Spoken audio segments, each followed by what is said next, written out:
Zambia is in one of its most unpredictable elections in years. More than 8 million registered voters will choose a president and a new parliament. Hichilema Hakainde wants 5 more years after his 2021 landslide win over Edgar Lungu on a platform of change. Yet, what many expected to be a relatively straightforward contest this time has been reshaped by Lungu's death. The late Sarge of opposition challenger Brian Mudulidbe, persistent cost of living pressures, and questions about electoral credibility.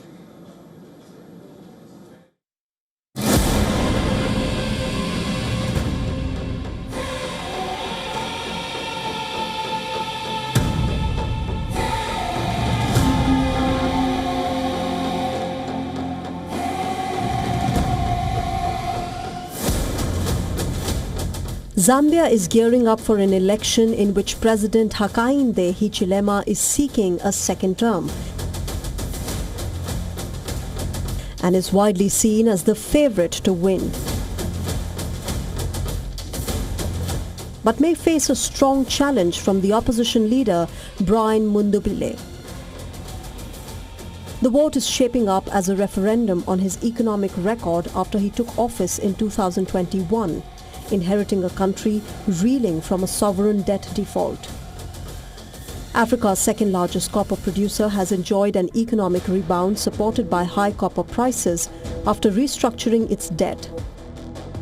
Annual inflation slowed to 6.5% in June 2026, its lowest level in more than 8 years, underscoring the recovery.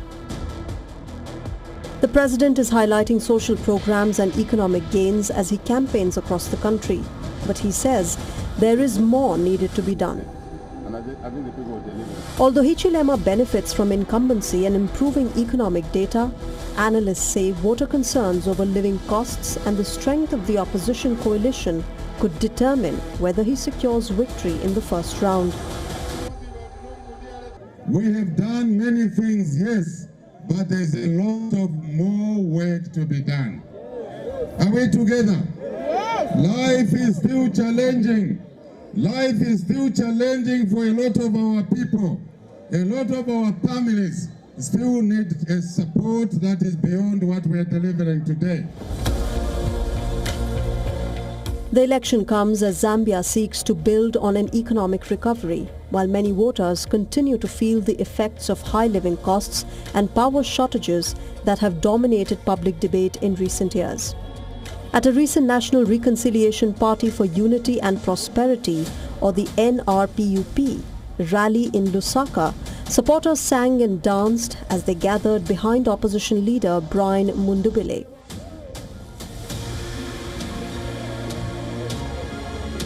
Many carried placards highlighting electricity shortages and economic hardship, underscoring concerns the opposition hopes will translate into votes on election day. Supporters complained about rising fuel and food costs and the impact power cuts have had on households, students and businesses. The opposition has sought to channel that frustration into support at the ballot box. The economy is worse. I remember there was the time I was writing exams. Then I discovered that all my phones, my laptop and my power bank are off and tomorrow I have exams. Oh God, I suffered. And these are challenges. Electricity may seem to be stable right now, but we know for sure that if we bring back HH, for sure things will go back to where as they were. When you look on paper, of course, the economy seems to be doing well. But we are not yet feeling the impact. But I can say change takes time. Yeah, and I believe it should start from the paper and before it comes and affects every one of us. Political analysts say economic pressures are likely to weigh heavily on the voters' decisions, particularly in urban areas where living costs remain a major concern. Governance issues have featured in the campaign, although analysts say pocketbook concerns are likely to be foremost in many voters' minds. But overall, among the majority of our population, particularly in urban areas, the cost of living is a major factor. Among the elite, the issue of governance is also a factor. Polls and analysts broadly expect Hichilema to win the re-election, but opposition parties continue to bet that voter dissatisfaction over living costs can energize support for change. Africa Bureau, WION World is One.